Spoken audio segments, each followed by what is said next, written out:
Par le syndrome France Télécom, 3 suicides en 6 mois. À chaque fois, des salariés ont mis fin à leur jour sur leur lieu de travail. Nous avons essayé de comprendre le malaise de cette entreprise en pleine mutation et qui emploie 240 000 personnes. Laurence Ragon-Bonamy et Marie-Pierre Degors ont recueilli le témoignage de 3 salariés qui expliquent leur souffrance au travail. C'est le dossier de ce 19-20. 25 ans de bons et loyaux services à la Poste. Josiane est une ancienne commerciale. Elle ne peut pas oublier son dernier jour de travail. On me met à la porte en 3 minutes. Donc j'avais des cachets dans la poche, dans mon sac. Je venais de la pharmacie. Et ces cachets, je les ai avalés, une 50aine de cachets. Une tentative de suicide sur son lieu de travail pour ne plus affronter les reproches incessants de sa hiérarchie. Josiane a vécu une longue période de dépression jusqu'à sa mise en pré-retraite forcée il y a 4 ans.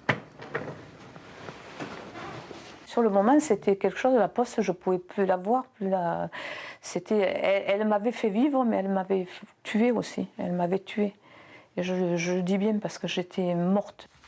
La Poste a qualifié sa tentative de suicide de simple malaise. Mais le médecin de prévention qui l'a suivie considère qu'elle a été victime de harcèlement moral. Dans l'entreprise, personne ne lui a tendu la main. Parler de son acte était tabou. Des suicides, de l'absentéisme, des accidents du travail, les médecins de la prévention de la Poste ont tiré la sonnette d'alarme il y a 2 ans. Et pour les syndicats, il y a bien un syndrome France Télécom à la Poste. France Télécom, les premiers suicides ont eu lieu au bout de 10 ans après le changement de statut. Nous, ils ont eu lieu quasiment immédiatement. Tout simplement parce que la Poste a réorganisé avant le changement de statut et qu'aujourd'hui on arrive à 5 ans, 6 ans de réorganisation intempestive et que les agents sont épuisés. Car jusqu'à présent, les postiers étaient confrontés à une réforme tous les 18 mois. Chez les cadres aussi, le malaise monte. Cet ancien directeur de la Poste de Granville a appris sa mutation d'office par mail à un poste inférieur et à 100 km de son domicile. Une situation humiliante pour lui, difficile pour ses proches. C'est lourd, surtout pour les enfants, parce qu'en fait, ils ont vraiment eu l'impression que j'avais fait un mauvais coup, j'étais parti avec la caisse, quoi. Les enfants, on leur a posé la question, qu'est-ce que fait ton père à l'école? Maintenant, il est à Caen, je ne sais pas trop ce qu'il fait. C'était difficile à supporter pour les enfants, oui. Il y a 2 ans, la Poste est devenue entreprise sous statut privé. Le groupe est en pleine mutation et il doit tenir la cadence pour faire face à la concurrence. Évidemment, le rythme du changement est rapide. Je rappelle que la Poste est intégralement en concurrence.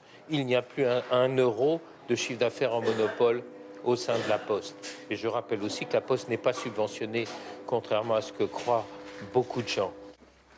Cette ancienne DRH a déclaré la guerre à la Poste. Elle accuse, dans l'entreprise, le harcèlement moral serait devenu un mode de management. D'ici à 2015, la Poste aura perdu à peu près la moitié de son effectif. Cela sans aucun plan social. Donc effectivement, ça fait penser à un plan social déguisé.